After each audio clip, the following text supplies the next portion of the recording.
پکی آخی دے پنجابی جو صافا کہتے ہیں اسی میں نا میں نے کچھ ریت بھر لی کہ وہ دور سے دیکھے گی تو سمجھے گی کچھ لے کے آیا ہے، چلو جا کے اسے بتا دوں گا کہ آج پھر مزدوری نہیں ملی۔ کہتے ہیں وہ ریت لے کر جب میں گھر میں گیا تو پہلے بیوی دروازے پہ کھڑی ہوتی تھی، پوچھتی تھی خالی ہاتھ آ گئے ہو؟ آج میں نے دیکھا تو ہے ہی کوئی نہیں۔ فرماتے ہیں میں اندر داخل ہوا، سلام لیے، کونے میں میں نے وہ رومال رکھ دیا اور میں نے آواز دی کہ بھلی مانس کہاں ہو؟ تو وہ کہنے لگی آپ منہ ہاتھ دھو لیں، میں روٹی لے کے آئی۔ میں نے کہا روٹی کہاں سے آ گئی؟ یہاں تو کئی دنوں کے فاقے، تو کئی دنوں کی غربت ہے، یہاں تو اس گھر میں تو فقیری ہے۔ فرماتے ہیں کہ وہ روٹی لے کے آئی اور اس وقت کی جو موجودہ نعمتیں تھیں، سمجھ لیں سلاد، اچار، ہر چیز ساتھ لائی۔ میں نے کہا کہ بچے کہاں گئے؟ کہنے لگی وہ کھانا کھا کے کھیلنے گئے، آپ کھانا کھا لیں آ جاتے۔ کھانا اس نے چن دیا۔ میں نے حیرت انگیز لہجے میں ساری نعمتیں اپنے دسترخوان پہ دیکھ کر کے بیوی سے پوچھا یہ کہاں سے آیا کھانا؟ بچوں کو تو نے کہاں سے کھانا کھلایا؟ یہ سارا کچھ کیسا ہے؟ تو کہنے لگی پتہ نہیں آج آپ کس کریم کی مزدوری کرنے چلے گئے تھے، پتہ نہیں کس کریم کی، میرے گھر میں تو اتنی نعمتیں آئی ہیں کہ مجھ سے سنبھالی نہیں جا رہی، اتنا اناج ہے، اتنا گندم ہے، کس کریم کے دروازے آج چلے گئے تھے؟ یہ کہتے کہتے وہ اٹھی اور اٹھ کر کے کہنے لگی پہلے بڑا کچھ آیا تھا، اب کیا لے آئے ہو؟ اور جا کر کے نا اس نے وہ ریت والا رومال کھولا، کہنے لگے میں تو لے کے آیا تھا ریت، تو میرے رب نے اسے بھی سونے اور ہیرے بنا دیا تھا۔ جب آپ کی توجہ اللہ کی جانب، میرے نبی پاک صلی اللہ تعالی علیہ وسلم نے فرمایا ہر چیز اپنے رب سے مانگ، ہر چیز مانگ، ہر چیز مانگ۔ یا رسول اللہ کیا کچھ؟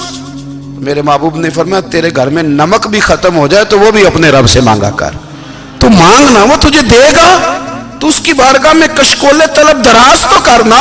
اور ترمذی شریف میں عجیب لفظ ہے، رسول کائنات نے فرمایا، رب کریم فرماتا ہے جب میرا بندہ ہاتھ اٹھاتا ہے نا تو مجھے حیا آتی ہے کہ میں خالی کیسے لوٹا دوں اس کے۔